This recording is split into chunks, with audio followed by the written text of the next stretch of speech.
So we've talked a lot about on this show on how the coronavirus crisis has revealed our economy. One of the things we're especially focusing on is coronavirus profiteering. So a couple interesting news items today. Let's start off with something friend of the show, Matt Stoller, highlighted, which is that there's a billionaire. Basically, his name is Joel Freedman of Broad Street Healthcare Properties. He bought a failing hospital in the city of Philadelphia.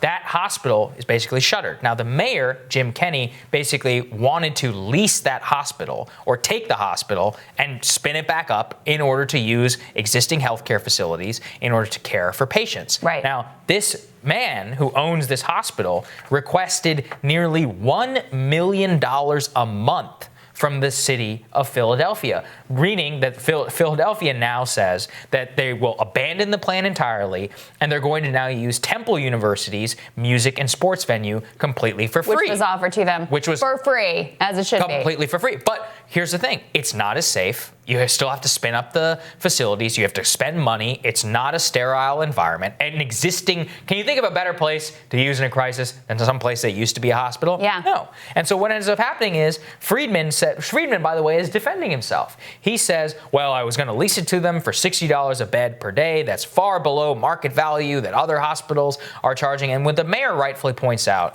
is he's looking at this as a business transaction rather than providing an imminent and important aid to the city and our residents. And I can't think of a better way to say it yourself, which is if you own, look, it ain't doing anything. It's an old hospital. It is shameful. No, you have to pay me $1 million a month in order to use my hospital. This is the time and the situation where you hand over the keys and you open it up and you don't care. I don't even think you would lose any money from the deal, right? Yeah. I mean, it's just sitting there. It's not doing anything. You're not going to be redeveloping those luxury condos anytime soon with the crisis going on. Who are you going to hire to redo it? And so now the city has to go and spin up temporary facilities at Temple University. It's shameful. This is one of the most shameful things that I have seen. And it just highlights this undercurrent of who these landlords are. And I'm reading story after story. I've been keeping a very close eye on what I believe is a developing housing crisis of small businesses in the city of New York who are going to their landlords and saying, I can't pay my rent. Can I pay half now? Can we develop a plan?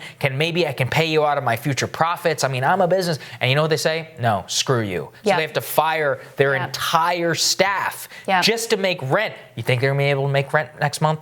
No way. And it was very controversial, by the way, when this hospital closed to start with, because it was providing critical care in an underserved community. This is something that the Sanders campaign actually highlighted at the time, because again, even before the crisis, though, the profiteering element of this was really unconscionable. And it's, again, the problem that comes from centering your healthcare system around profit rather than care. But the hospital closed anyway, even though it was very much needed in the community. Now that there's a crisis, you can see how badly it was needed in the community. And this billionaire, what's it to him? I mean, this is like nothing to him comparatively. As you put it, it's sitting there doing nothing anyway, and that you would charge your city in its time of need $1 million a month. It's absolutely disgusting. It's unconscionable that is the approach that you would ultimately take and leave your fellow citizens basically high and dry. And I hope that he never finds himself in a position where he needs that care that those folks are going to be unable to get. At the same time, you also have lobbyists, Saagar, who are grabbing for whatever they can. I wanted to make sure everybody saw this story. It's from the New York Times, and it's about the race for lobbying money. The virus money is on, and lobbyists are standing by, and it's all about K Street, people who are well-connected here in D.C. who are signing up, trying to get contracts in order to be won for their clients in order to deliver healthcare products, or this. It is in these times of crisis that you bring out the best and the worst of humanity, and this is what always happens. But we don't have the same robust infrastructure in order to deal with this stuff that we have had in equal crises in our history. I had talked about how we need a Truman Commission. I think this is probably something what we need more than ever. The Truman Commission was basically established during World War II to make sure stamp out war profiteering and defense contracts who are taking money, delivering subpar products. This is the time, more than anything, where we need to do quality checks, where we need to make sure that we're not being bilked. And what's happening is that we're essentially in a situation where the government is scrambling. They'll write checks to anybody who can help. And these K Street guys are lining up to help their clients get these checks. Not the best person who gets to get the check, but whoever's well positioned in order to go to the FDA, have a existing relationship. That's what they always say. I can't wrap my head around a mindset that would see such a horrific economic and health crisis unfolding and say, how can I make a buck off of this? Yeah. Like, I can't wrap my head around what that mind looks like. And yet you come to realize those types of people are exactly who has the most power in this town and across the country. They're exactly the people who have the most success, who, make it to the top of that meritocracy because they have that mindset. Like, that's what our whole system rewards. Yeah. One thing I loved in this story is that one of the biggest lobbyist firms here in DC they've created like a virus crisis unit of like 60 lawyers who are all working overtime to get their clients government contracts or navigate the government, intergovernmental relationship. I was like, oh man, when these guys are spinning up crisis units in order to staff the bonanza of billions of dollars that are coming in, a lot of people are going to make a lot of money off of this crisis. Yeah. While everybody else, like I said, they can't pay their bills. The restaurant industry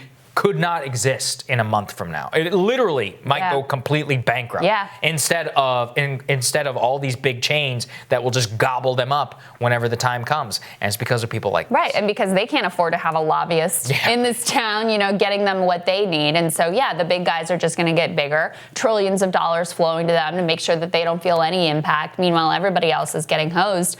On the positive side, MIT just posted sort of plan and design open source online for $100, how you can make for $100 a ventilator. Those things normally sell for $30,000, which just shows you again how much like monopolistic bloat and BS goes into our healthcare system. That MIT in 16 days, by the way, 16 days they put together this plan for a $100 ventilator that our supposedly, best in the world healthcare system, medical device system charges $30,000 and apparently can't spin up in any type of a timely situation. As I covered in my radar today, it's not even the best in the world. They just decided to keep it that way so they can keep charging a whole lot of money. They like keeping it intricate. They like keeping it expensive and buying up and quashing all the other competition. Because when you have a monopoly on the market, you can set the price. What are you going to do? Not buy a ventilator? Somebody needs to breathe, so you spend the money. It's the worst type of profiteering